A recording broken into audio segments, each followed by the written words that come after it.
It was a typical late shift for Emma at the downtown call center. The building, a relic from the 80s, often creaked and groaned, but tonight there was an unsettling silence. The only sounds were the hum of her computer and the distant echoes of the city outside. Emma, accustomed to the quiet, focused on her work, occasionally glancing at the family photo pinned to her cubicle. Midnight struck, and a sudden chill swept through the office. Emma shivered, attributing it to the temperamental air conditioning. She stood up to fetch a cup of coffee from the break room. The fluorescent lights flickered as she walked down the empty corridor, casting eerie shadows. In the break room, while waiting for the coffee to brew, Emma heard a faint whisper. She paused, listening intently. It was a soft, indiscernible murmur, as if someone was speaking just out of earshot. Emma's heart raced. She was alone in the building, or so she thought. Braving a look outside the break room, Emma saw nothing but the dimly lit hallway stretching before her. She quickly grabbed her coffee and hurried back to her desk, trying to shake off the feeling of being watched. Back at her cubicle, Emma tried to refocus on her work, but the whisper returned, louder this time, and closer. It was coming from the adjacent cubicle, one that had been empty for months. Her hands trembling, Emma slowly approached the source of the sound. Peering over the cubicle wall, she saw nothing but an old, dust-covered chair and a few scattered papers. Just as she was about to retreat, the chair swiveled towards her, as if pushed by an invisible force. Emma stumbled backward, her coffee cup crashing to the floor. Panicked, she decided to leave the office. As she rushed towards the elevator, the lights began to flicker more violently, and the whispers grew into a cacophony of voices, all speaking at once. She pressed the elevator button frantically, but it seemed to take an eternity to arrive. When the elevator doors finally opened, Emma was met with an inexplicable sight. Her family photo from the cubicle was lying on the elevator floor. She hadn't brought it with her. Trembling, she stepped inside, and as the doors closed, the voices fell silent. Emma never returned for another night shift. She couldn't explain what happened that night, and nobody believed her story. But she knew one thing for certain. Something unseen and unheard during the day came alive in that office at night, dwelling in the echoes of the empty corridors.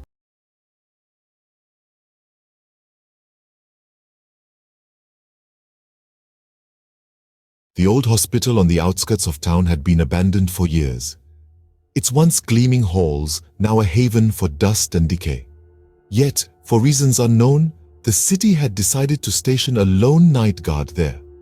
That's where our tale begins, with a young guard named Eliza stepping into the hollow shell of what was once a bustling center of healing. Eliza's job was simple: patrol the building and ensure no trespassers or vandals disturbed the eerie peace of the abandoned hospital. The first few hours of her shift passed in an uneventful blur. The silence was almost suffocating, broken only by the sound of her footsteps echoing off the walls. As the night deepened, Eliza began her second patrol. The air inside the hospital felt colder now, a chill that seeped into her bones. She shrugged it off as a draft, but couldn't shake the feeling of being watched. On the third floor, Eliza stopped dead in her tracks. The sound of a child's laughter echoed down the hall, its innocence starkly out of place in the desolate building.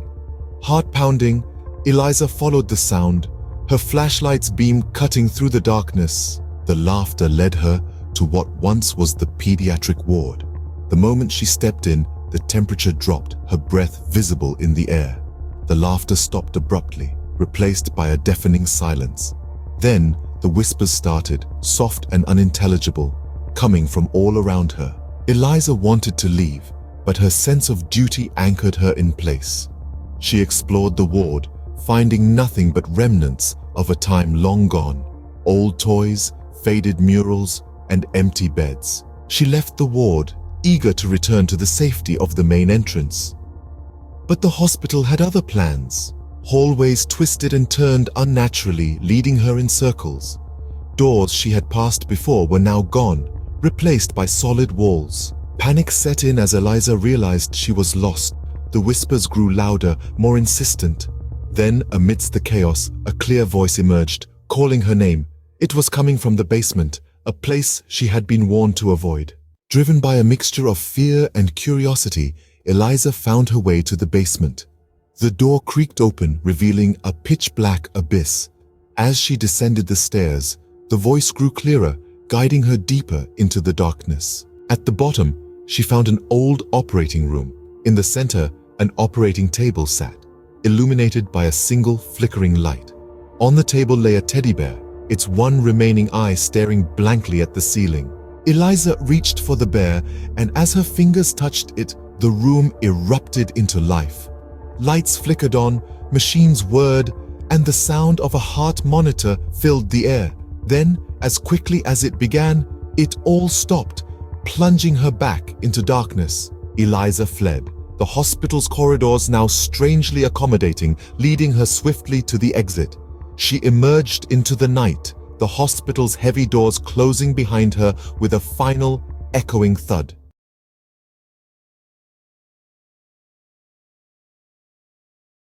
In the heart of the city, nestled between towering skyscrapers, there stood a nondescript office building. It was the kind of place easily overlooked during the bustling day, but at night, it transformed. This is where our story unfolds, on a seemingly ordinary night shift that soon turned into a nightmare. Sam, a security guard, was starting his first night shift at the building. His predecessor had left abruptly, with no explanation, and Sam was eager to prove his worth.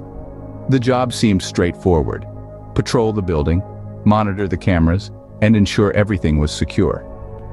The first few hours passed without incident, the silence of the building a stark contrast to the lively city outside.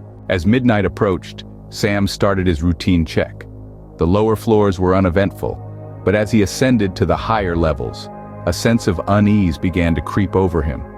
The dimly lit hallways seemed to stretch endlessly, and the shadows cast by the flickering lights danced menacingly along the walls. On the 13th floor, Sam's radio crackled to life, startling him. It was a request for a status update from his supervisor. As he responded, he noticed a door ajar at the end of the hallway. Puzzled, since all doors should have been locked, he cautiously approached it. Inside the room, he found nothing but an old, dust-covered desk and a flickering computer screen. The screen displayed a live feed of the very room he was standing in, but something was off. There was someone sitting at the desk, a figure shrouded in shadow, their back to the camera. Sam spun around, heart racing, but the room was empty. He hurried back to the security room, unease turning to fear. Reviewing the cameras, Sam couldn't find any sign of the mysterious figure.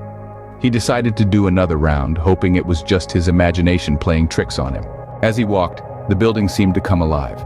Whispers echoed through the empty corridors, and doors creaked open and shut on their own. On the 8th floor, he heard a soft, eerie melody. Following the sound, he found a music box on a windowsill, playing by itself. Sam's sense of reality began to unravel. The building's oppressive atmosphere weighed heavily on him, making each step feel like a battle. He tried to convince himself it was all in his head, but the building seemed intent on proving him wrong. Finally, reaching the ground floor, Sam saw the front doors swing open, revealing the dark, empty street outside. Relief washed over him as he moved towards the exit. But just as he was about to step out, he felt a cold hand grip his shoulder, pulling him back into the darkness.